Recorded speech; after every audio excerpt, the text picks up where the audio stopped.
Le responsable Gérard Tagar.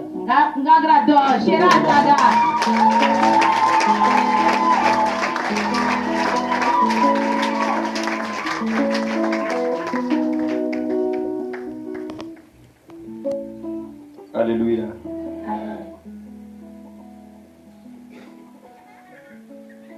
Je rends des actions de grâce à Dieu pour l'opportunité qu'il m'est accordée ce soir. Je ne suis pas meilleur que vous, mais c'est la grâce de Dieu. Alléluia. Amen. La Bible dit, vous aussi, après avoir fait toutes ces choses, dites que vous êtes des serviteurs inutiles.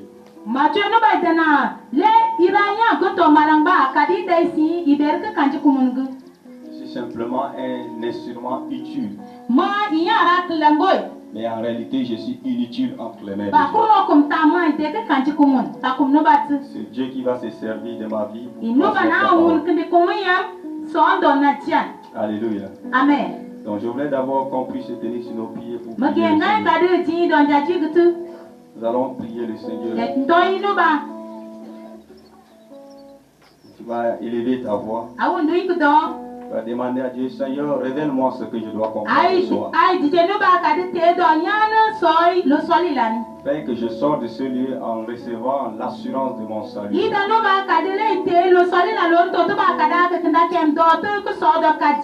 Amen. Amen. Élève simplement ta voix et prie le Seigneur.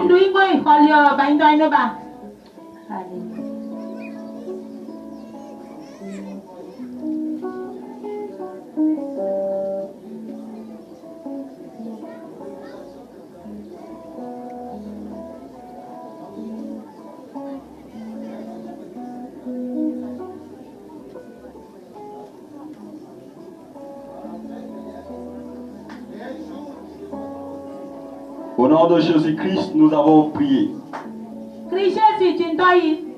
Père céleste, Dieu de gloire, je viens pour te glorifier. Je voulais confier chaque cœur ici à toi. Je prends autorité sur toute puissance qui veut s'opposer à ce moment.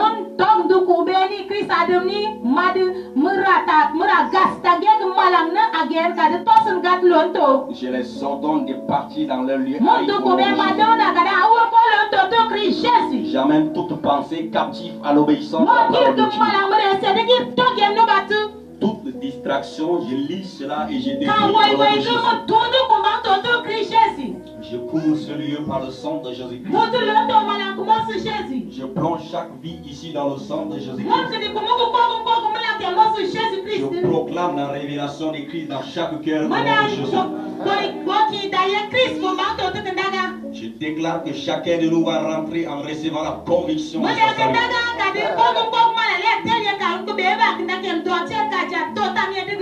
Au nom de Jésus, nous avons prié. Amen, amen. Est-ce qu'on peut acclamer pour le Seigneur?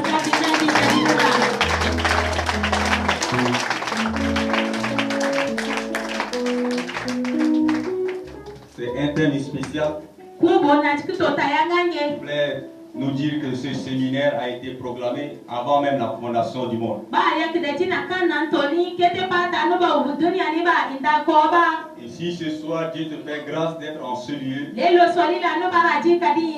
il a quelque chose de spécial pour toi. Mais avant d'introduire mon message, je voulais dire ceci. Ne regarde pas à mon âge. Ne regarde pas à ma forme. Ne regarde pas à ma taille. Ne regarde pas à mes diplômes. Alléluia. Amen. Parce que l'âge, la taille, la forme ne jouent aucun rôle dans l'accomplissement du divin plan de Dieu. Alléluia. Amen. Nous pouvons être jeunes comme nous pouvons être. Mais c'est Dieu qui se sert de nous. Si Dieu a utilisé Daniel pour influencer sa génération, il n'y a pas de doute que nous aussi nous pouvons le faire. Alléluia. Amen. Je remercie vraiment le pasteur Bamba. C'est quelqu'un que j'ai vraiment bénéficié auprès de lui aussi. Bien aimé, ce n'est pas un Tchadien. C'est un Ivoirien. Il a traversé beaucoup de villes et de pays. Jusqu'à ici au Tchad. Précisément à ça. Parce qu'il veut voir un changement. Alléluia. Amen. Donc cette opportunité nous est accordée, nous pouvons vraiment bénéficier encore davantage. Amen, amen. Amen. Et donc l'objectif de ce séminaire, c'est d'amener chaque personne à recevoir l'assurance de son salut. Il y a beaucoup de gens dans l'église. Ils ont fait des années à l'église, mais continuent à douter de leur vie éternelle. Ces personnes se posent des questions. Si la mort me surprend aujourd'hui, est-ce que je pourrais avoir la vie éternelle? Donc beaucoup de questions se posent dans les pensées des gens. C'est la raison pour laquelle nous voudrions traiter cela pendant ce séminaire. Alléluia. Amen. Et généralement ces personnes se sentent tantôt sauvées, tantôt condamnées. Donc ces personnes développent un sens de culpabilité. Ces personnes s'inquiètent. Est-ce que je suis sûr que j'irai au ciel? Donc ces personnes se posent ce genre de questions. Alléluia. Amen. Et donc c'est la raison pour laquelle nous voudrions décortiquer ces choses. Amen, amen. Amen. Et donc déjà tu peux commencer à disposer ton cœur pour que Dieu t'accorde la grâce de comprendre ça. Quelle est la source du doute de ton salut? Amen, amen. Amen. Donc pendant ce programme, nous allons traiter ces choses. Alléluia. Amen. Je vais donner un petit témoignage avant de commencer. En Djamena, Dieu m'a fait grâce de participer à un événement. Il y avait un événement qui était lancé avec des frères et sœurs venant d'Europe.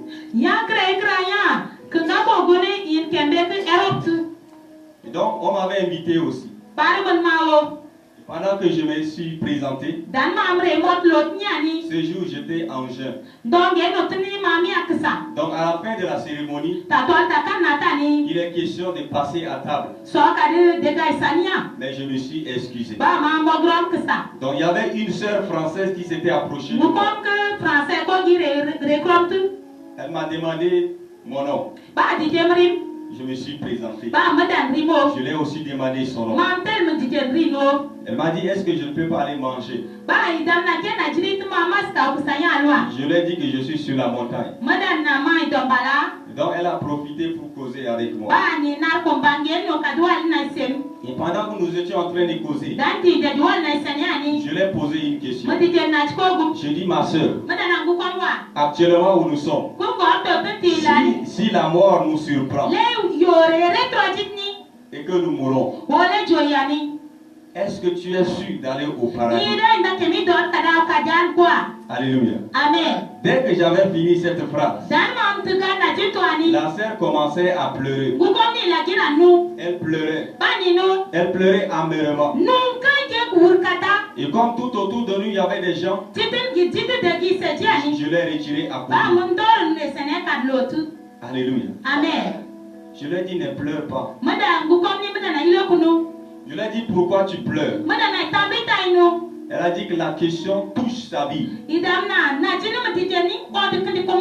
Elle a dit qu'elle servait le Seigneur. Elle est très zélée dans l'œuvre du Seigneur. Mais qu'elle a mis Dieu de côté. Ce n'est pas Dieu qui dirige sa vie. C'est elle-même qui dirige sa vie. Je lui ai dit, si Dieu a permis qu'on se rencontre, il a quelque chose pour toi.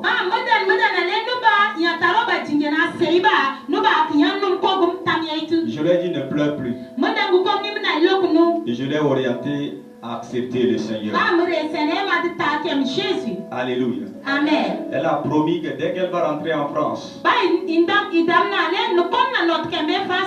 elle va évangéliser son père et sa mère.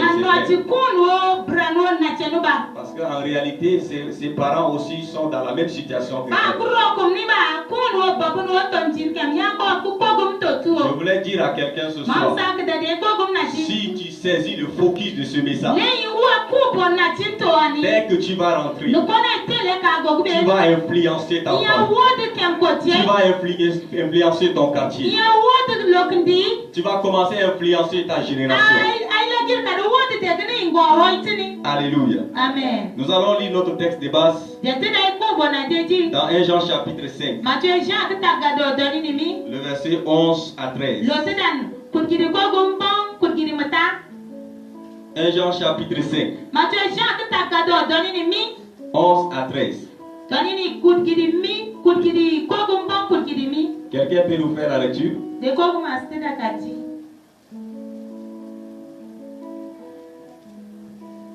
1 Jean chapitre 5 à partir du verset 11 jusqu'au 13. Et voici ce témoignage, c'est que Dieu nous a donné la vie éternelle et que cette vie est dans son Fils. Celui qui a le Fils a la vie. Celui qui n'a pas le Fils de Dieu n'a pas la vie.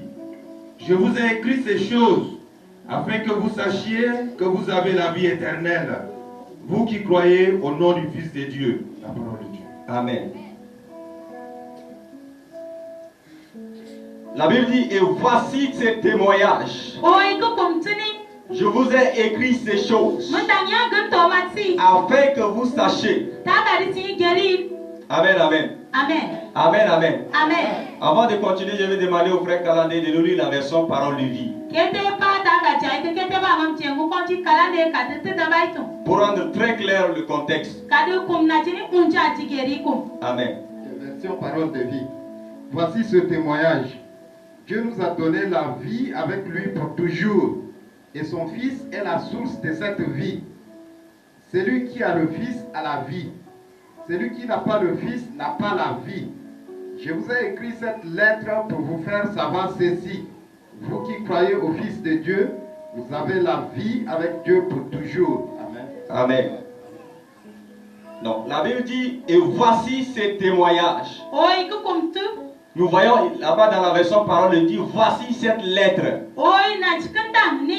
Dieu nous a donné la vie éternelle. Et cette vie est en son Fils. La Bible dit que Dieu nous a donné la vie éternelle. Et que cette vie se trouve en son Fils. La Bible n'a pas dit que cette vie se trouve en Mohamed. La Bible n'a pas dit que cette vie se trouve en Bouddha. La Bible n'a pas dit que cette vie se trouve en Krishna. Ni en un pasteur ou un serviteur quelconque. Mais la Bible dit que cette vie se trouve en son Fils Jésus. Alléluia. Amen. Le verset 12. La Bible dit celui qui a le Fils a la vie. Amen, amen. Amen. Celui qui n'a pas le Fils de Dieu n'a pas la vie. Amen. Amen. Donc, selon ce passage,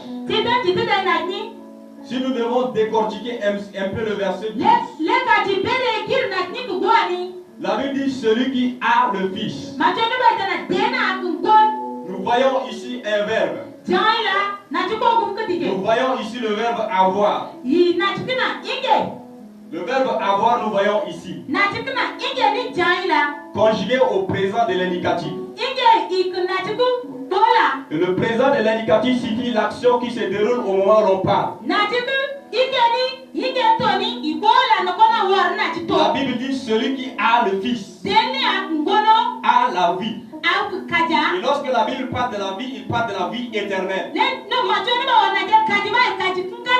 Celui qui a le Fils a la vie éternelle. Celui qui n'a pas le Fils de Dieu n'a pas la vie éternelle. Alléluia. Amen. Bien-aimés, je suis en train de nous amener à comprendre la promesse de Dieu pour notre vie.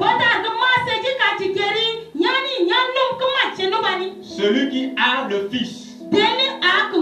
La Bible n'a pas dit celui qui aura le Fils. La Bible n'a pas dit qu'il aura la vie éternelle. Mais la Bible dit qu'il a la vie éternelle. C'est-à-dire à l'instant T, tu as la vie éternelle.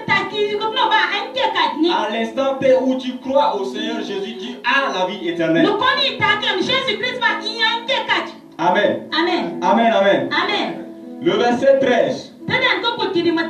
Tu peux nous aider?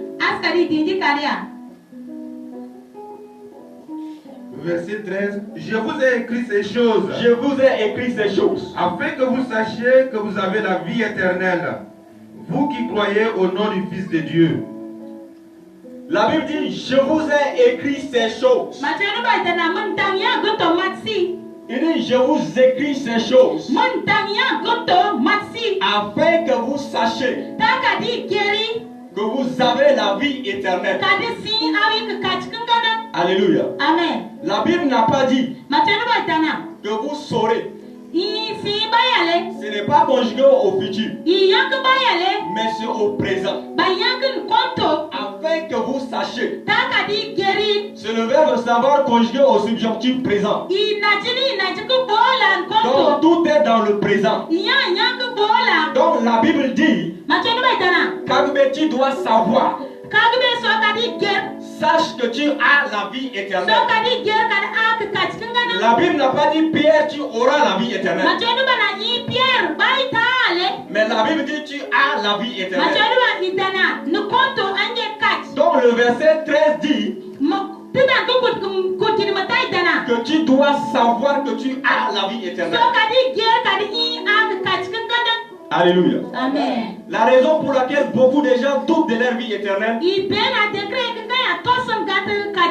c'est parce qu'ils ne cherchent pas à comprendre la promesse de Dieu.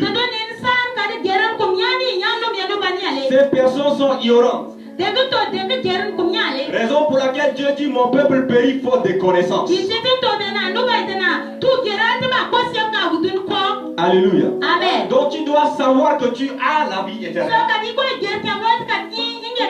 Pas que tu auras la vie éternelle. C'est le présent ici. Ce n'est pas le futur.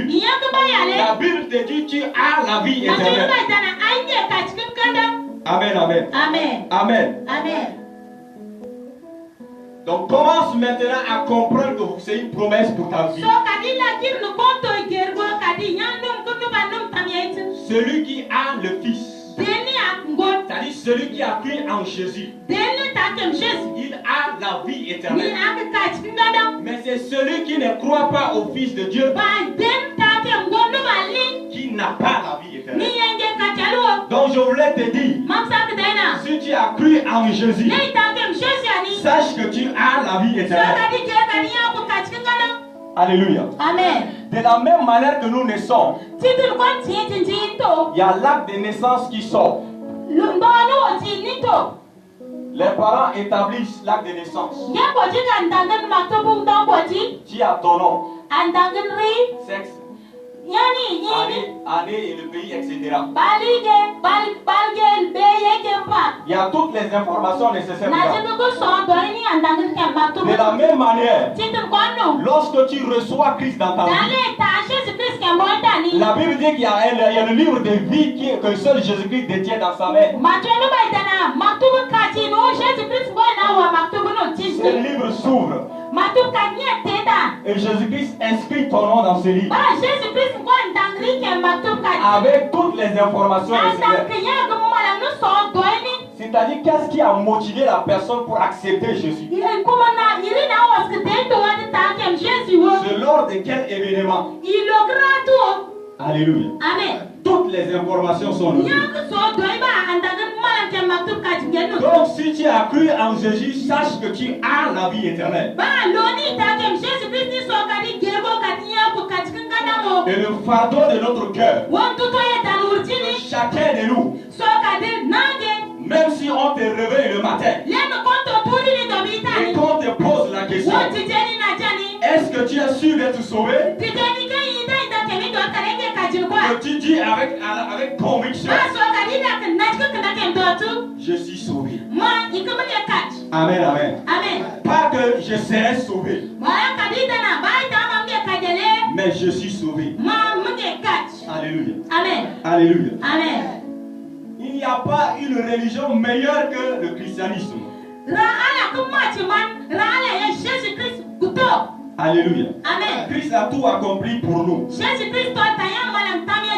Raison pour laquelle nous n'avons pas besoin de faire des bonnes œuvres pour avoir ce salut. Alléluia. Amen. Maintenant, beaucoup de gens qui acceptent Jésus dans leur vie et qui continuent à douter de leur vie, cela est dû à quoi? Quelle est la source de ce problème? Ces personnes ont une vie chrétienne en dents de scie.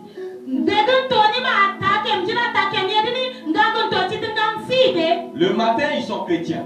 Le soir, ils sont païens. 3 premiers mois, il est chrétien. 3 autres mois, il est païen. Cela est dû à quoi? Pourquoi beaucoup de gens acceptent Christ mais continuent à douter de leur vie éternelle?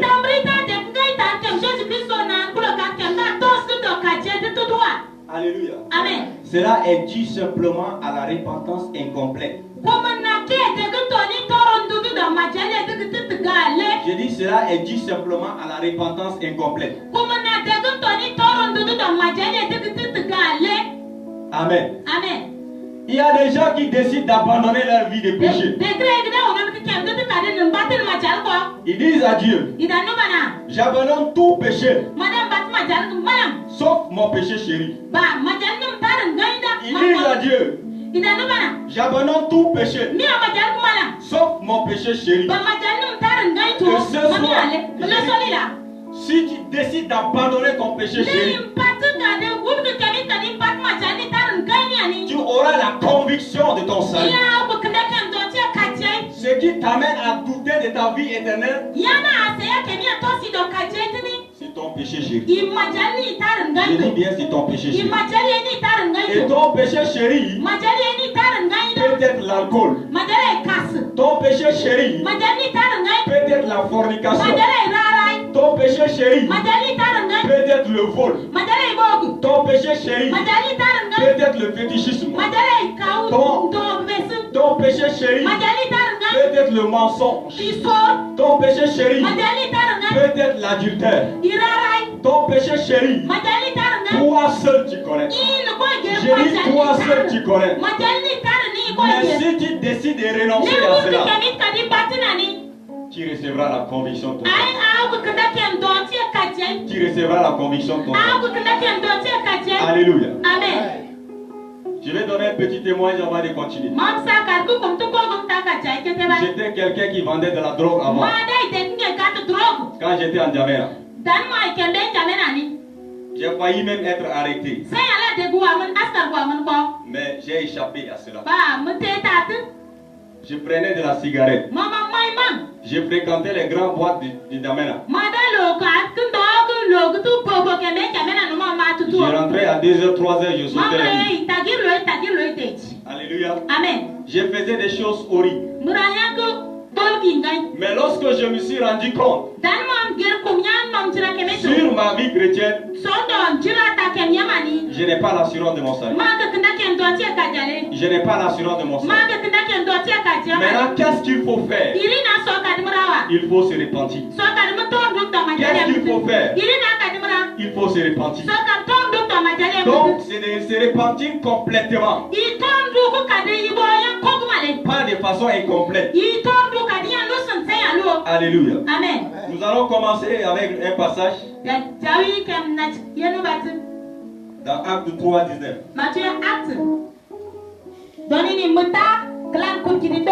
Acte chapitre 3. Le verset 19. Je vais demander aux frères et mères de nous faire la lecture. Acte 3, 19 nous dit ceci. Répandez-vous donc et convertissez-vous pour que vos péchés soient effacés. La parole de Dieu. Amen. La version parole de vie peut nous aider aussi. La version parole de vie dit ceci. Changez donc votre vie et revenez vers Dieu pour qu'il efface vos péchés. Alléluia. La Bible dit changez donc votre vie et revenez vers Dieu. Dans la version Louis II, la Bible dit répentez-vous donc et convertissez-vous afin que vos péchés soient pardonnés. Afin que vos péchés soient effacés. Alléluia. Amen. Alléluia. Amen. Qu'est-ce qu'on voit ici dans ce texte? Nous voyons deux choses. Premièrement, la repentance. Et deuxièmement, la conversion.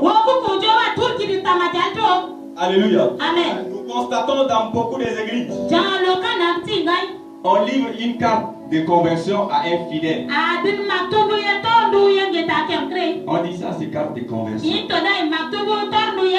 On présente la personne devant. On dit qu'il est chrétien. Qu'elle est chrétienne. Mais dans ce passage, quel est le premier verbe qui est soulevé ici? C'est le verbe repentir. Avant de toucher la conversion. Bien aimé, la Bible dit convertissez-vous. Mais avant de parler de la conversion, il faut d'abord parler de la repentance. Tant que tu n'abandonnes pas ta vie de péché, on ne pourra pas encore parler de la conversion. La repentance et la conversion sont inséparables. Si vous avez constaté avec moi, la Bible dit convertissez-vous, répentez-vous et convertissez-vous. Il y a la conjonction de coordination qui interviendra. Il y a et. Répentez-vous et convertissez-vous. Donc la conjonction de coordination est qui vient les lier. Alléluia. Amen. Je vais inviter la sœur Dina avec Sarah à venir. Elles vont nous présenter une image. Donc la Bible dit répentez-vous et convertissez-vous. Donc premièrement, il faut d'abord te repentir.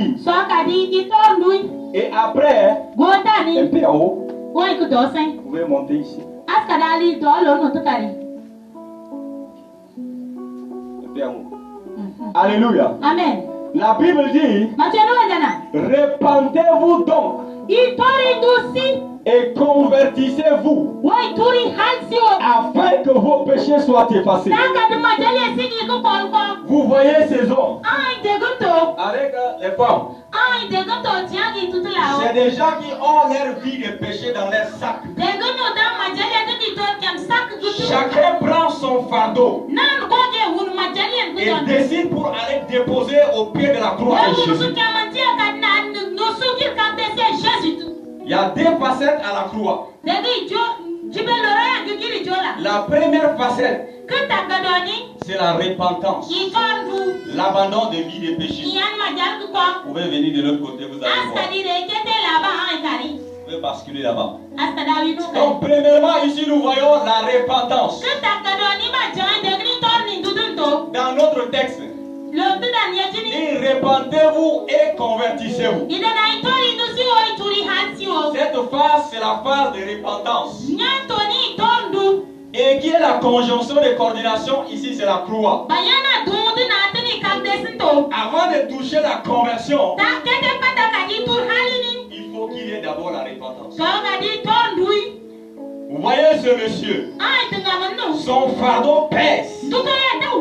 Mais il dit en tout cas, il va aller pour déposer au pied de la croix de Jésus. Vous voyez mon ami ici, le jeune. il se fait des soucis, il voit que son péché le tracasse.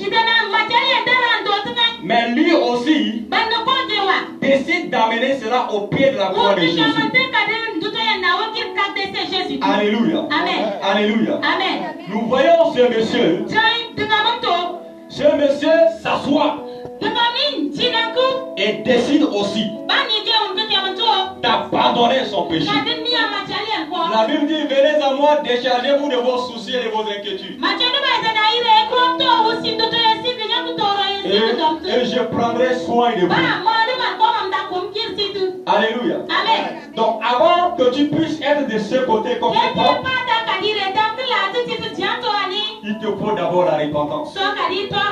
Et beaucoup de gens sont à ce niveau à l'église. Les gens sont en train de courir, croyant qu'ils sont en train de servir Dieu, croyant qu'ils sont dans la volonté de Dieu. Mais ils ont encore leur péché chéri dans leur bouche. Tant que ton péché chéri n'est pas déposé à la croix de Jésus, tout ce que tu fais dans l'œuvre du Seigneur sont des œuvres mortes. Selon Hébreux 6, le verset 1. Alléluia. Amen. Alléluia. Amen. Vous voyez cette femme, elle a un visage jovial. Elle est remplie de paix et de joie.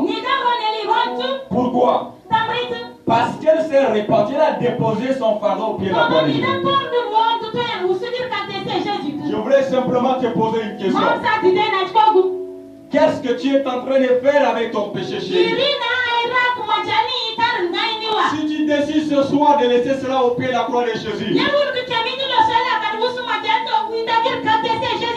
c'est en ce moment que tu seras convaincu de ton salut. Tu peux faire semblant de prouver aux gens que tu es sûr.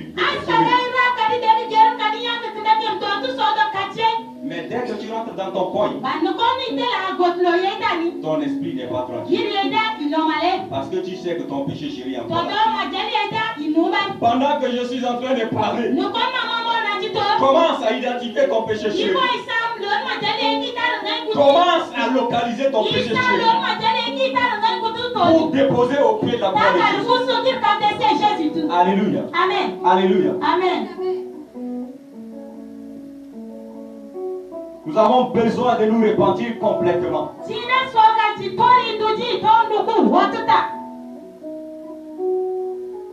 Tant que tu ne te répands pas, tu ne pourras pas être sûr de ton salut. Pourquoi à chaque fois quand on prêche l'évangile et qu'on lance la peste, tu viens toujours devant? Il y a des gens qu'à chaque fois qu'on lance l'appel de conversion, c'est les mêmes gars qui viennent devant.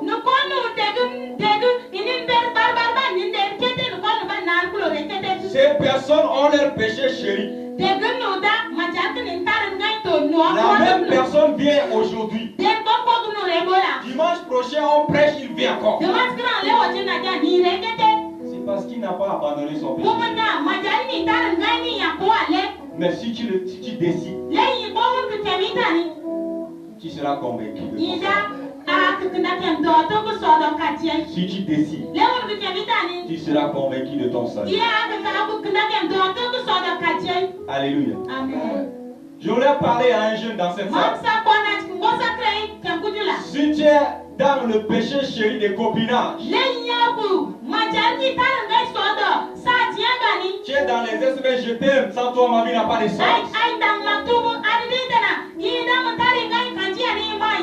Tu es dans les SMS où tu dis tu es le crayon beauté de mon cœur. Tu es dans les SMS que tu dis que tu es le matelas de mon lit. Si tu es dans ces choses, dépose au pied de la croix de Jésus. Tant que tu ne déposes pas cela, tu peux faire beaucoup de choses à l'église. Mais la Bible dit que Dieu considère ces choses comme des choses charnelles. En d'autres termes, Dieu ne prend pas plaisir dans ces choses. Alléluia. Amen. 2 personnes peuvent venir les aider. Au fond là-bas, toujours les protocoles. Alléluia. Amen. C'est très important de se repentir. Nous allons lire 1 Thessaloniciens 1:9. 1 Thessaloniciens 1:9.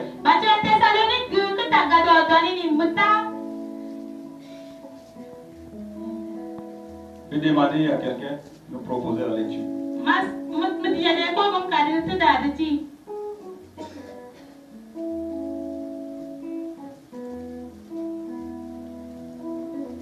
Et Thessaloniciens 1:9 nous dit ceci.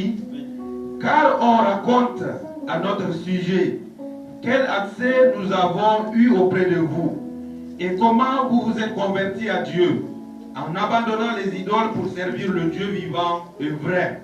La parole. Amen. Amen. Ici, l'apôtre Paul était en train de parler de la vie des chrétiens de Thessalonique.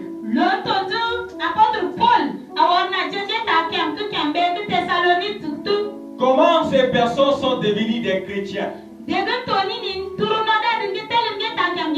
La Bible dit qu'ils sont devenus chrétiens en abandonnant leurs idoles et les produits. Amen, amen. Amen. Donc, ils se sont convertis au christianisme. Mais la Bible précise qu'avant cette conversion, ils se sont d'abord repentis de leurs péchés en abandonnant leurs idoles, en abandonnant le fétichisme. Alléluia. Amen. Je vais donner encore un petit témoignage. Une fois, Dieu m'a fait grâce de prêcher à N'Djamena. Et après le message, il y a une femme qui s'était présentée. Elle dit qu'elle a les choses à la maison. Elle a pris les choses avec les marabouts. Des qualités des choses. L'autre c'est pour maîtriser son mari à la maison. Et l'autre c'est pour maîtriser un autre mari dehors. Mais elle-même dans son cœur, elle n'est pas tranquille. Elle est perturbée tout le temps. Mais comme elle a écouté ce genre de message, elle a dit à partir d'aujourd'hui je vais prier ça. Elle a dit à partir d'aujourd'hui je laisse ça au pied de la croix de Jésus. Elle était rentrée. Elle a ramassé ces choses. Elle nous a porté. Nous avons brûlé ça. Et maintenant elle est libérée. Elle prêche la parole de Dieu. Elle sert le Seigneur. Lorsqu'elle parle de Jésus, tu es d'accord. Donc si tu veux être comme elle, ce que tu gardes à la maison, apporte ça ici. Le pasteur va brûler et prier pour toi. Alléluia. Récemment, j'ai rencontré un jeune. Pendant que je prêchais, à la fin, il m'a trouvé. Il dit, franchement, ce point touche sa vie. Il est parti trouver les gens des fétichistes. Ils ont donné quelque chose. Embrassez-les. Dès que tu mets ça, tu auras des bonnes notes à l'école. Tu seras premier. On va donner un stylo. Il a expliqué que le premier jour qu'il avait pris cela, la nuit quand il avait mis cela dans la main, son bras paralysé. Il n'arrive pas à soulever. Il n'arrive plus à soulever. Voici les conséquences de fréquenter les autres dieux.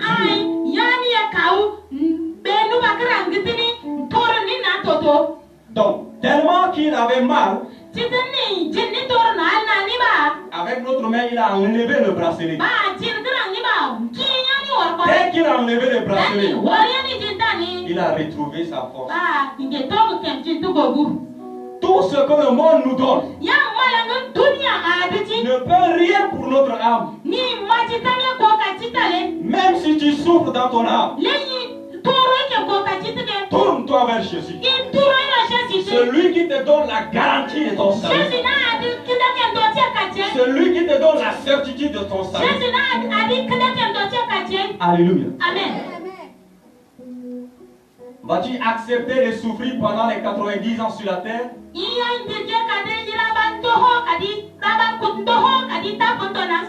Et être à l'aise au ciel? Ou bien tu préfères être à l'aise ici et souffrir pour l'éternité? Mais moi je te propose, accepte de souffrir ici afin que tu sois à l'aise là-bas. Accepte d'être rejeté pour être à l'aise. Alléluia. Amen. Alléluia. Amen. Ce qui permet que ces personnes sont devenues des chrétiens, c'est parce qu'ils se sont repentis de leurs péchés. Vous pouvez mettre de côté, après même nous allons faire recours à cela. Alléluia. Amen. Nous allons lire Acte 26, 18 et 20.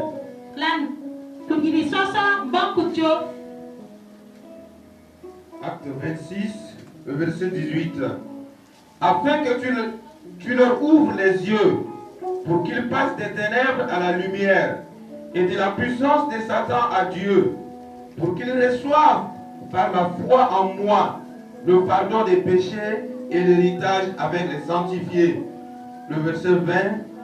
À ceux de Damas, d'abord, puis à Jérusalem, dans toute la Judée et chez les païens, j'ai prêché la repentance et la conversion à Dieu avec la pratique d'œuvres dignes de la repentance.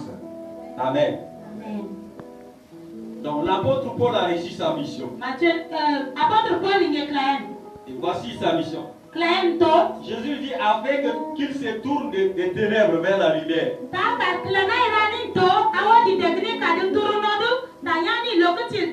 Et du pouvoir de Satan vers Dieu. Qu'il reçoive le pardon des péchés et un héritage avec ceux qui sont sanctifiés pour la foi. Alléluia. Amen. Je vais donner un exemple. Nous avons des axes ici. Mais c'est un exemple. Alléluia. Amen. Cet axe, c'est l'axe qui mène vers l'enfer.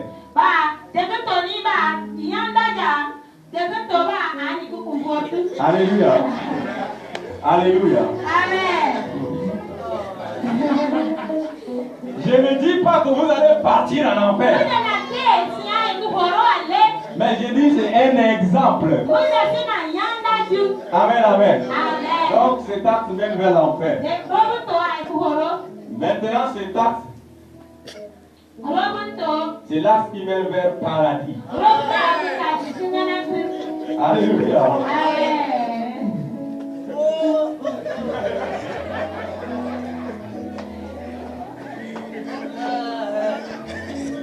C'est un exemple bien aimé. Je ne suis pas en train de prophétiser sur vous. Amen, amen. Donc, l'apôtre Paul dit, il part pour les faire quitter le ténèbre.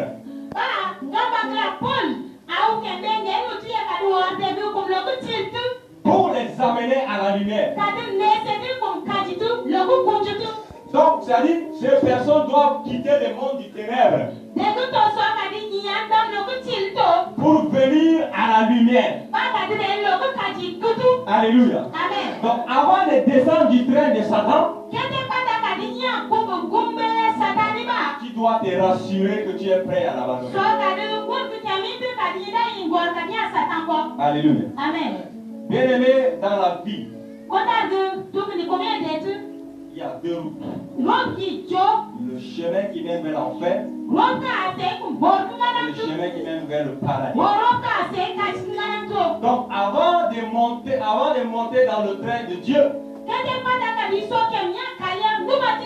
faut d'abord descendre du train de Satan. Alléluia. Amen. Avant que tu ne sois vers ce côté, tu dois d'abord quitter là-bas pour venir. Tant que tu ne quittes pas là-bas, tu viens rester ici. Un pied ici, un pied à l'église. En réalité, tu n'es pas encore sérieux. Il y a des graines en toi. Il y a des choses qui restent encore. Raison pour laquelle la Bible dit dans Matthieu 6, 24. On ne sert pas 2 mètres à la fois. Soit tu haïras l'un et tu aimeras l'autre. Alléluia. Amen. Donc tu dois abandonner ce coin pour venir vers ce coin. Donc, quelqu'un peut avoir 10 péchés. Il dit, moi j'abandonne 9 péchés. Mais mon péché chéri, je ne peux pas abandonner cela. Donc tu vas rester toujours dans le doute. Tu vas toujours vivre dans le doute. Mais si tu décides d'abandonner complètement tes péchés, c'est en ce moment que tu pourras être ici. C'est en ce moment que tu pourras être ici. Alléluia. Amen. Nous allons lire un passage dans 2 Corinthiens. 2 Corinthiens 3, 18.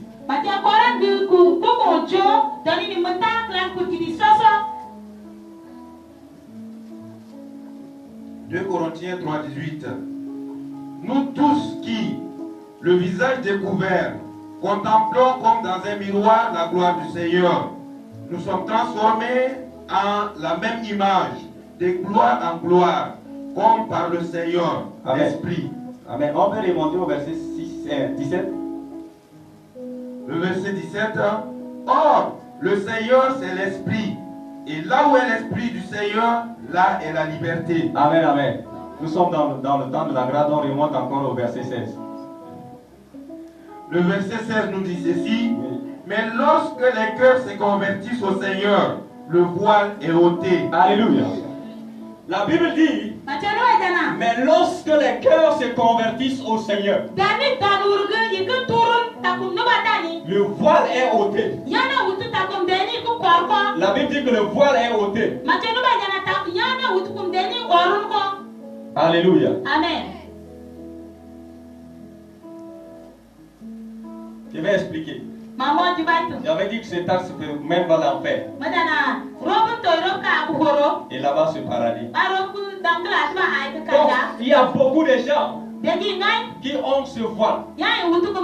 Donc quand tu leur dis, abandonne le péché, abandonne l'alcool, abandonne la fornication, abandonne la vie de life, pour suivre Jésus-Christ, ces personnes ne peuvent pas abandonner. Parce que le voile de leur Dieu n'est pas encore ôté. Parce qu'ils ne voient pas encore la lumière de Christ. Alléluia. Amen. Lorsque ces personnes, tu l'invites à l'église, elle vient à l'église, elle vient à l'église, dès qu'elle finit le culte, elle repart dans sa chose, demeure toujours dans sa chose. Pourquoi? Le voile n'est pas encore ôté. Alléluia. Amen. Alléluia. Amen. Donc, tant que le voile reste là, cette personne va continuer à demeurer dans sa vie pécheresse. Mais le jour où le voile sera ôté, comme nous venons de lire, il va se tourner maintenant. Il verra que le chemin de là-bas, c'est le chemin qui mène vers le paradis. Il se rend compte que ce chemin mène vers l'enfer. Donc cette personne, même si tu ne l'as pas prêché, il va venir trouver le pasteur et dire, moi j'aime plus la vie de là-bas. Maintenant je vais suivre Jésus-Christ. Ma vie c'est Jésus-Christ. Lorsque quelqu'un va venir, dit mon ami, la gloire est là. Il va dire, mon ami Nakora est là. Il va dire, en tout cas, moi j'ai pardonné cette vie. Je cours pour saisir la félicité. Je tends vers le paradis. Son ami va dire que le péché est là. Il dit, en tout cas, je ne peux pas pardonner ces choses. Ma vie maintenant appartient à Jésus. Quels que soient les obstacles, je ne peux pas pardonner cette vie. C'est Christ qui est ma vie. Alléluia. Alléluia. Donc, quand tu abandonnes ce chemin pour être de l'autre côté, c'est en ce moment que tu seras convaincu de ton sort. Alléluia. Amen. Nous allons toucher la repentance complète. Nous venons de voir l'aspect de la repentance incomplète. La repentance incomplète, c'est le fait de garder sa vie de péché. Maintenant, nous voudrions voir la repentance complète. Alléluia. Amen. Alléluia. Amen. Donc le frère Emma va nous aider. Il va lire Luc 3 à partir de 7 à 14. Et nous allons lire cela.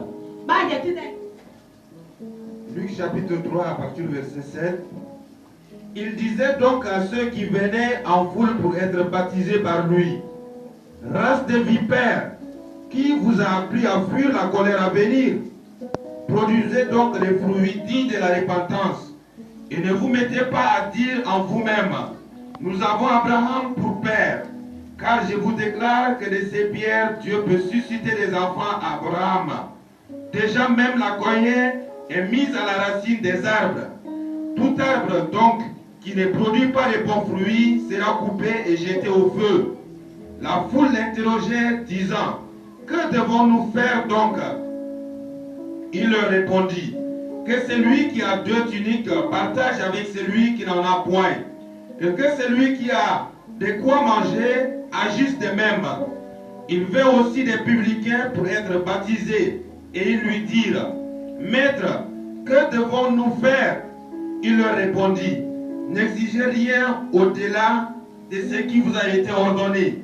Des soldats aussi lui demandèrent: et nous, que devons-nous faire? Il leur répondit: ne commettez ni extorsion, ni fraude envers personne, et contentez-vous de votre solde. La parole de Dieu. Amen.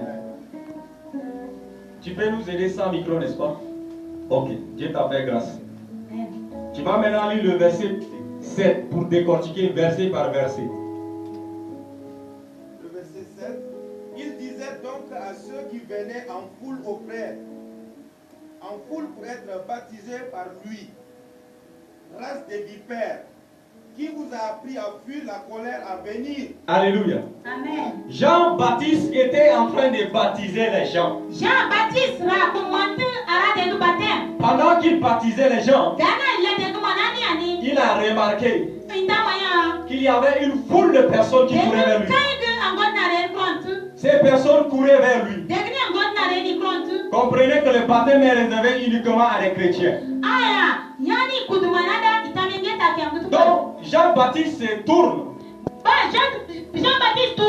Il voit cette foule. Il part à la rencontre de cette foule. Il dit: race de vipères, qui vous a appris à fuir la colère à venir?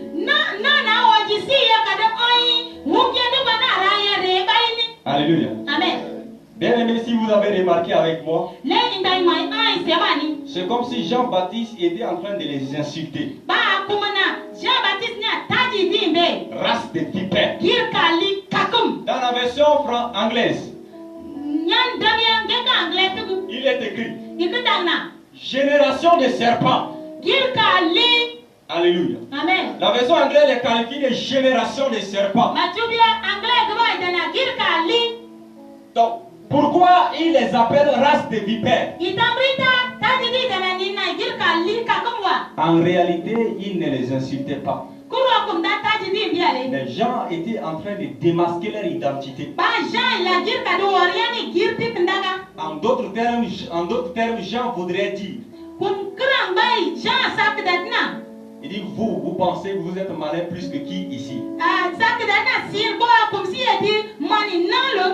C'est ce qu'il était en train de leur dire. Parce que le serpent, c'est un animal très rusé. Très malin. Donc Jean était en train de leur dire que vous êtes malin plus que qui ici? Vous avez constaté que la colère de Dieu était en train de venir. Et puis vous venez pour vous faire baptiser. Qui ne connaît pas vos intentions? Alléluia. Amen. Donc Jean-Baptiste était en train d'indexer un problème. Ces personnes, c'est des gens malignes. Alléluia. Amen. Donc beaucoup de gens viennent se faire baptiser sans se repentir pour passer à la conversion. Donc Jean était en train de vérifier, est-ce que c'est des chrétiens?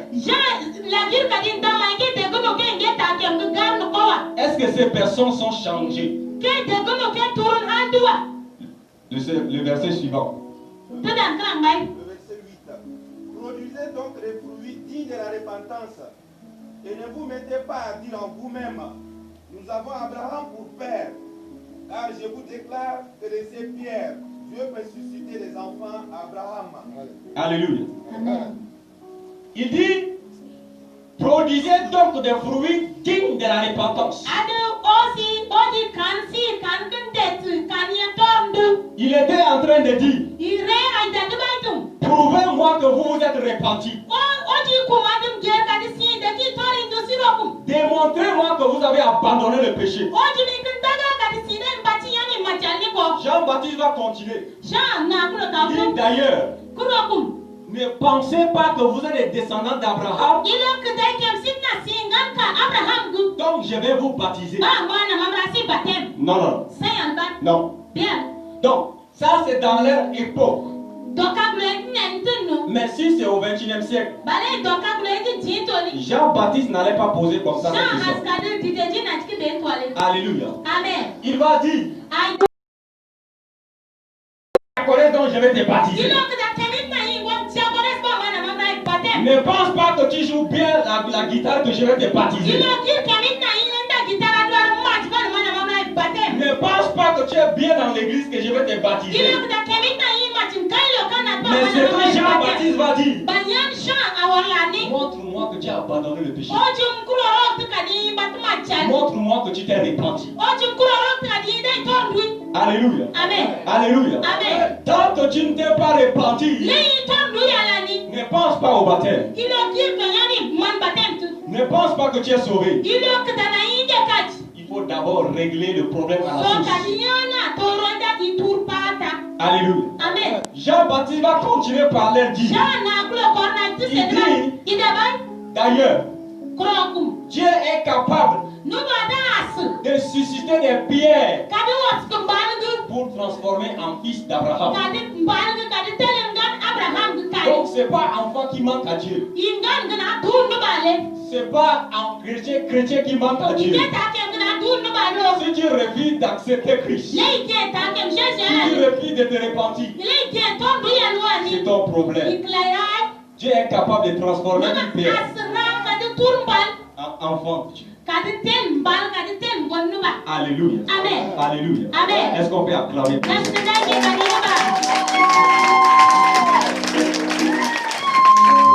Nous allons continuer avec la suite. Le verset 9 nous dit, déjà même la poignée est mise à la racine des arbres. Tout arbre donc qui ne produit pas de bons fruits sera coupé et jeté au feu. Amen. Amen.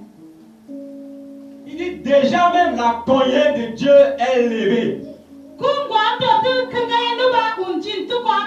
Alléluia. Amen. Donc la cognée de Dieu ici c'est la hache. Il dit tout arbre qui ne produit pas de bons fruits sera coupé et jeté au feu. L'arme que Jésus à Jean-Baptiste indexe ici, c'est une personne. Donc, toute personne qui ne s'est pas repentie de ses péchés, la Bible dit que la hache de Dieu est levée. Il va le couper depuis la plante du pied pour jeter au feu. Alléluia. Amen. Alléluia. Amen. Donc, si tu ne t'es pas repenti, sache que la hache de Dieu est debout. Il va te couper pour te jeter au feu. Alléluia. Amen. C'est ça, pasteur? Alléluia. Amen. Ce que je dis, si ce n'est pas biblique, il va m'arrêter. Toi-même, tu peux m'arrêter. Mais si tu es convaincu que c'est biblique, décide de te repentir. Décide de te repentir. Alléluia. Amen. Continue. Le verset 10. La foule l'interrogèrent, disant, que devons-nous donc faire? Il leur répondit. Le verset 10. Ça va dire. Verset par verset. Le verset 10. La foule l'interrogèrent, disant, que devons-nous donc faire? Ça, c'est le verset 10. Vous voyez maintenant, n'est-ce pas? Au début, il courait simplement pour venir se faire baptiser. Donc, Jean-Baptiste les a secoués. Jean-Baptiste a indexé les problèmes. Donc, ils se sont rendus compte que la chose est compliquée. Donc, Dieu est rendu que Jacques Maline dans nous. Amen. Alléluia.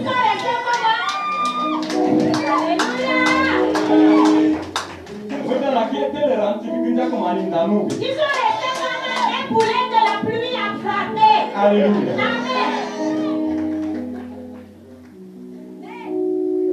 Donc, il commence à poser la question à Jean. Maître. La version parole de Dieu explique mieux. Vas-y, 10. Verset 10 dit, alors les foules demandent à Jean, qu'est-ce qu'il faut faire? Il leur répond, oui, 10. Oui. Alors les foules demandent à Jean, qu'est-ce qu'il faut faire? Donc, ils se sont rendus compte maintenant que la chose est compliquée. Et ils pensaient que comme ils sont des descendants d'Abraham, que l'affaire des baptêmes là, il faut venir trouver le pasteur Bamba. Il te met dans l'eau, il te fait sortir, il te dit que tu es chrétien. Donc ils pensaient que c'est comme ça. Donc Jean-Baptiste les a dit que l'affaire là n'est pas comme ça. Donc tellement que c'était devenu chaud, ils ont maintenant posé la question. Maître, qu'est-ce qu'on doit faire? Alléluia. Amen. Donc beaucoup de gens partent de se faire baptiser sans toutefois chercher à comprendre la profondeur du baptême. Rares sont des hommes de Dieu qui posent ce genre de questions que Jean-Baptiste a posées.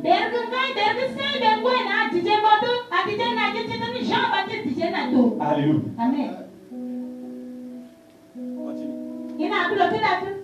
Le verset 11, il leur répondit que celui qui a 2 tuniques partage avec celui qui n'en a point, et que celui qui a de quoi manger agisse de même. Alléluia. Amen. Donc, ici, c'était des Juifs. Donc, Jean-Baptiste a indexé les points rouges. Que celui qui a 2 tuniques donne un à celui qui n'a pas. Celui qui a de quoi manger partage avec celui qui. Amen, amen. Amen. Donc ici, Jean-Baptiste était en train de dire, si tu étais un égoïsme, laisse ton égoïsme. Si tu as 2 habits, si tu refuses à ton avis, tu ne peux pas suivre le Seigneur Jésus. Tu dois laisser toutes ces choses. Alléluia. Amen. Donc ça c'était à leur temps. Mais si c'est au Tchad, il n'allait pas poser cette question. Il n'allait pas poser comme ça. Alléluia. Amen. Parce qu'au Tchad, nous sommes habitués à partager le repas avec nos frères. Donc ça, ce n'est pas un péché. Voilà, ça c'est dans notre habitude. Les Tchadiens sont habitués à se partager les habits aussi. Quand ils constatent que son frère le rend vide et qu'il n'a pas d'habits. Donc, si c'était à notre époque, Jean-Baptiste va répondre. Tu veux que je te baptise? Jeune Tchadien, ta copine, il faut la pardonner. Et puis en ce moment, Jean-Baptiste, je vais te mettre dans l'eau. Je vais te baptiser. Alléluia. Il doit continuer encore. Si c'était les Tchadiens qui venaient pour se faire baptiser, il va lui dire, tu veux que je te baptise, n'est-ce pas? Abandonne l'initiation. Alléluia. Si tu abandonnes l'initiation, moi Jean-Baptiste, je vais te baptiser et je proclamerai que tu es chrétien. Alléluia. Il va continuer encore. Si c'était les chrétiens et les Tchadiens, il est Tchadien. Tu veux que je te baptise, n'est-ce pas? Tu veux que je te baptise, n'est-ce pas? Abandonne adultère. Alléluia. Abandonne adultère et moi Jean-Baptiste, je te baptise. Toi Tchadien, tu veux te faire baptiser, n'est-ce pas? Abandonne le fétichisme. Abandonne le fétichisme. Et puis moi je te mets dans l'eau. Et puis moi je te mets dans l'eau. Pour confirmer que tu es chrétien. Alléluia. Amen. L'autre va dire, je vais me faire baptiser Jean. Mais moi, chaque jour, j'insulte 10 personnes. Mais comme maintenant je vais me faire baptiser, je vais abandonner 9 personnes que j'ai l'habitude de laisser. Mais il y a une qui me fait trop de problèmes. Donc elle là, je vais continuer à l'insulter. Mais baptise-moi quand même. Jean-Baptiste va lui dire, abandonne l'autre là aussi. En ce moment, je vais te baptiser. En ce moment, je vais te plonger dans l'eau. Je confirmerai une autre. Alléluia. Alléluia. Alléluia. Donc tant que tu n'abandonnes pas ça, Jean-Baptiste ne peut pas te baptiser. Il ne peut pas te mettre dans l'eau. Parce que ta repentance est incomplète. Alléluia. Alléluia. Vous voudrez que je continue toujours avec Tchadien?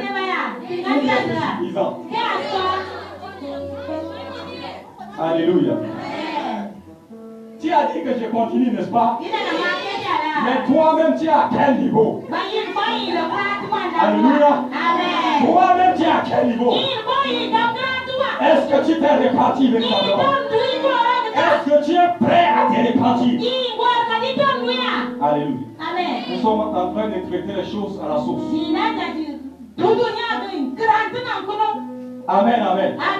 Maintenant, il va dire, il y a Oleg qui vient pour se faire baptiser. Oleg va courir pour venir devant Jean-Baptiste. Oleg va dire, Jean-Baptiste, moi aussi je vais te baptiser. Maintenant, Jean-Baptiste va dire à Oleg, est-ce que je peux voir ton téléphone? Est-ce que je peux voir ton téléphone? Alléluia. Donc maintenant, Jean-Baptiste va poser la question à son téléphone. Est-ce que ton téléphone s'est réparti? Est-ce que ton téléphone s'est réparti? Alléluia. Lorsqu'il va vérifier les musiques, dans les musiques, il n'y a rien qui atteste qui s'est réparti. Il n'y a rien qui atteste qui s'est réparti. Donc Jean-Baptiste va lui dire, efface les musiques mondaines et moi je les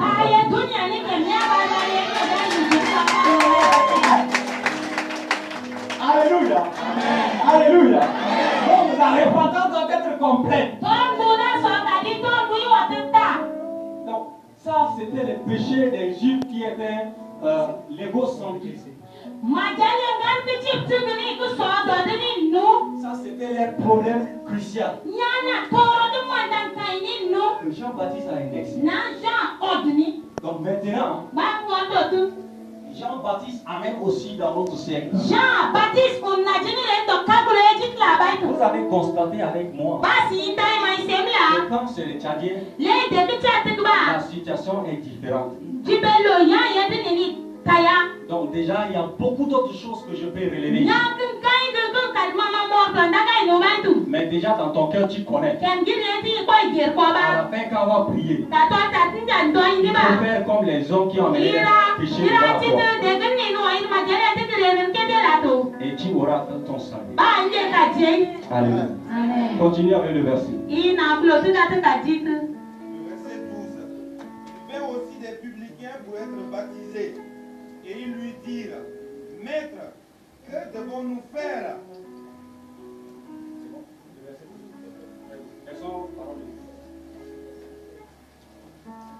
Verset 11. Il leur répond, celui qui a 2 vêtements doit en donner un à celui qui n'en a pas. 12. Des employés des impôts viennent aussi pour que Jean les baptise. Ils demandent à Jean, Maître, qu'est-ce qu'il faut faire? Alléluia.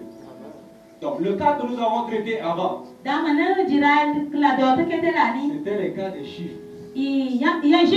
Donc maintenant, dans cette foule, il y avait aussi des publicains.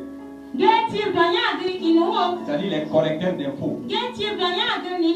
Donc dans la foule, eux aussi ils étaient restés là. Ils ont vu la scène qui s'est passée entre Jean et les Juifs. Donc eux aussi ils ont commencé à poser les doléances. Il dit Jean-Baptiste. Mais nous, quel est notre sort? Nous qui sommes les collecteurs d'impôts, qu'est-ce qu'on doit faire pour passer par le baptême? Alléluia. Amen. La suite. Le verset 13. Il leur répondit, n'exigez rien au-delà de ce qui vous a été ordonné. Alléluia. Amen. Donc le verset 13 dit, Jean leur dit, n'exigez rien au-delà de ce qui a été ordonné.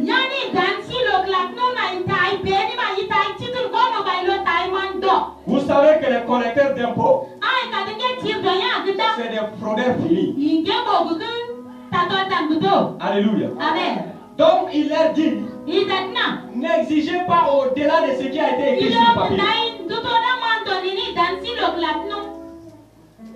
Précisément en Djamena, quand les collecteurs d'impôts, les douaniers passent, les gens disent Harami Doda. On les appelle Harami Doda. Pourquoi? C'est à cause de leur vie. À cause de faux qu'ils font.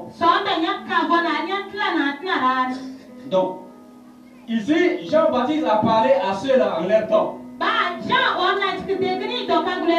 De ne pas exiger au-delà de ce qui a été demandé. Mais si nous devons venir dans le contexte des Tchadiens, et que c'est un douanier qui veut venir se faire baptiser, Qu'est-ce que Jean-Baptiste va lui dire? Tu veux que je te baptise, n'est-ce pas? Les gens passent frontière. Sur papier, c'est écrit qu'il faut donner 500 francs pour traverser. Mais toi, souvent, tu écris 2000 francs pour traverser. Abandonne ça. Et puis moi, Jean-Baptiste, je vais te baptiser. Alléluia. Amen. Ce collecteur d'impôts va discuter avec Jean-Baptiste. Il va dire ici au Tchad, avec l'abattement de salaire, si tu ne fais pas les tchoukou-tchoukou, tu ne pourras pas t'en sortir. Jean-Baptiste, toi, tu comprends la situation. Laisse-moi faire un peu de fou. Je vais mettre 1000 francs maintenant. Pour et maintenant, fais-moi baptiser. Jean-Baptiste va lui dire, arrête avec cette manière. Et puis moi, je te baptise. D'autres vont dire, j'ai beaucoup des enfants à l'extérieur. Je dois envoyer l'argent.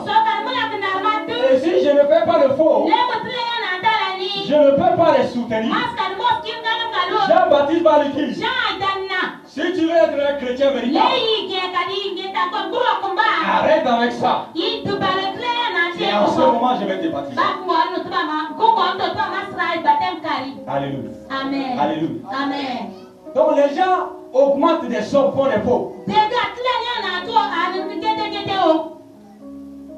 Cela n'existe pas.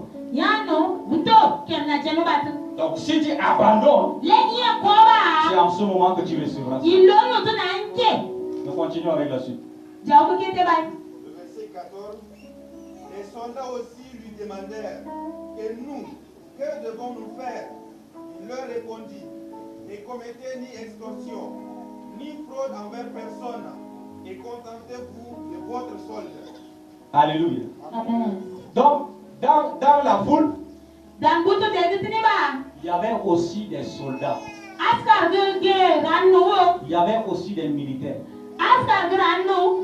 Donc, eux aussi posaient la question à Jean-Baptiste. Jean, mais nous les militaires, quel est notre sort? Comment on doit parvenir à ce baptême?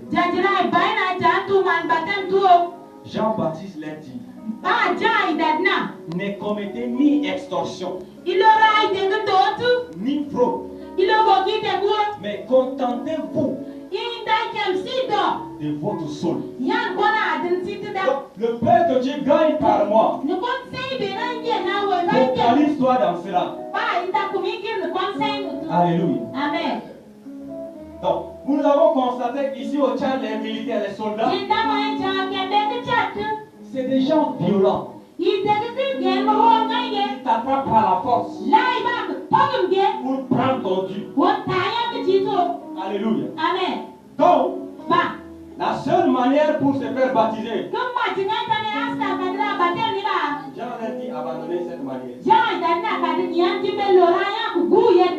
En ce moment, je vais vous plonger dans.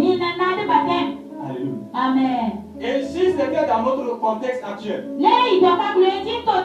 que c'est un élève qui veut se faire baptiser, Jean-Baptiste va lui dire, abandonne la tricherie. Et je te baptise. Abandonne la tricherie. Et moi je te baptise. Alléluia. Amen. Alléluia. Amen. La repentance doit être complète. Ce n'est pas incomplète. La seule manière pour nous d'être sûrs de notre salut, c'est de se repentir véritablement. C'est d'abandonner tout au pied de la croix. Je suis convaincu que demain nous allons voir des grandes choses encore. Des points très importants encore. Avant de clôturer mon message, je voulais te poser cette question.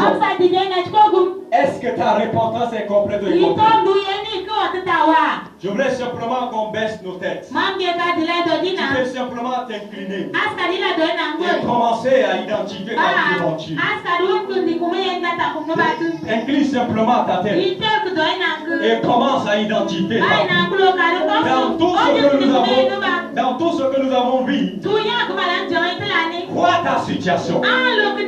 Vois ta situation. Ne regarde pas le nombre d'années passées à l'église. Ne regarde pas ta situation. Mais vois Jésus-Christ qui est capable de transformer ta situation. Qui est capable de changer ta situation. Donc je voudrais t'inviter. Si tu n'as pas encore l'assurance de ton salut, lève-toi simplement là où tu te trouves. Si tu doutes de ta vie éternelle, lève-toi simplement là où tu te trouves. N'aie pas peur. N'aie pas honte. Jésus veut te changer. Jésus veut te transformer. Ce n'est pas par hasard que tu es ici. C'est Dieu qui a voulu que tu sois ici. Je voulais que tu te lèves. N'accepte pas cette pensée qui te retient. Lève-toi simplement là où tu te trouves. Lève-toi simplement pour régler une fois aujourd'hui le doute de ton salut. Règle cela. Règle cela. Je voulais t'inviter à t'approcher ici devant. Approche-toi ici en signe d'humilité. Viens devant ici en signe d'humilité. Ne vois pas les gens à tes côtés, mais vois Jésus-Christ. Je t'invite à t'approcher. Tous ceux qui se sont levés, approchez-vous. Tu peux venir t'agenouiller, ça dépend de toi. Jésus veut te changer. Jésus veut changer ta situation. Je t'ai dit, celui qui a honte de moi devant les hommes. J'aurais aussi honte de lui devant mon Père. Donc, n'aie pas honte de ta situation. N'aie pas honte de ta situation. Mais viens à Jésus. Jésus veut te changer. Il veut enlever la nature du pécheur. Il veut enlever la nature du pécheur. Ce qui te tracasse depuis des années. Ce qui t'empêche d'avoir la certitude de ton salut. Jésus veut enlever cela. Jésus veut résoudre cela. Je voulais t'inviter à prier. Si tu es là-bas encore derrière et que tu continues à résister, je t'encourage à t'approcher. Je t'encourage à t'approcher. Tu vas prier le Seigneur. Tu vas prier le Seigneur. Commence à identifier ta vie devant Dieu. Dis à Jésus, prends ma vie de péché. Prends ma situation ce soir. Je me répare de ma vie de péché. Commence à parler à Dieu. Commence à parler à Dieu. Parle à Dieu. Il va te restaurer. Il va changer ta situation. Il va te connaître ton salut. Viens, parle à Dieu. Dis à Dieu que tu as pardonné aujourd'hui. Dis à Dieu que tu as pardonné ton péché. Parle maintenant à Dieu. Ceux qui sont sûrs de leur salut, bénissez le nom de l'Éternel. Pendant que les autres prient, de l'avant bénissez le nom de l'Éternel. Priez maintenant. Prions le Seigneur. Prions le Seigneur. Oribandalaos. Oribakatalaos. Rigandelekokos. Continue à parler à Dieu. Parle simplement à Dieu. Il va changer ta situation. Parle à Dieu.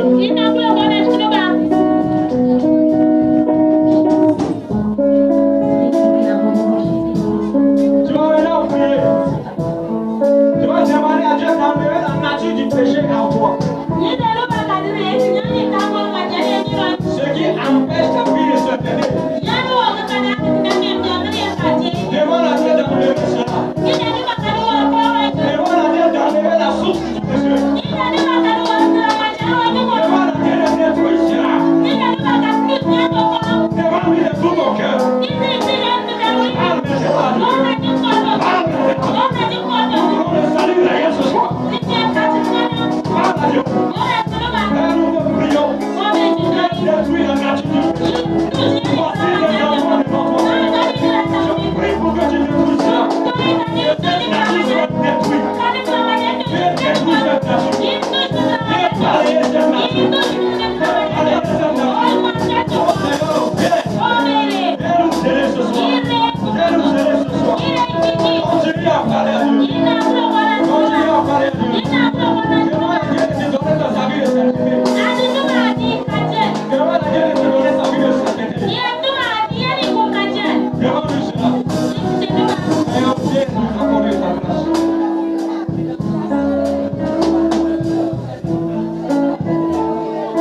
Dieu de gloire.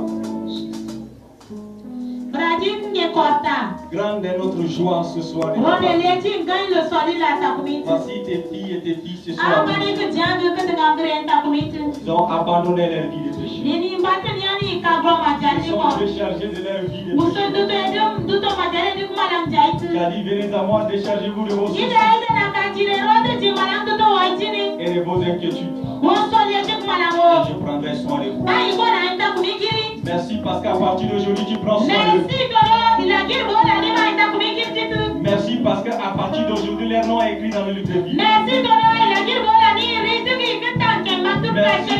parce qu'à partir d'aujourd'hui, ils sont sauvés. Ils sont devenus membres de ta famille. Et ta parole dit qu'il n'y a aucune condamnation pour ceux qui sont en Jésus. À partir d'aujourd'hui, tes enfants ne sont plus condamnés. Parce que tu les as libérés. Parce que tu les as libérés. Merci pour ce si grand salut. Merci pour ce salut. Nous rentrons étant convaincus du salut que tu nous as accordé ce soir. Reçois toute la gloire. Reçois l'honneur qui te tient.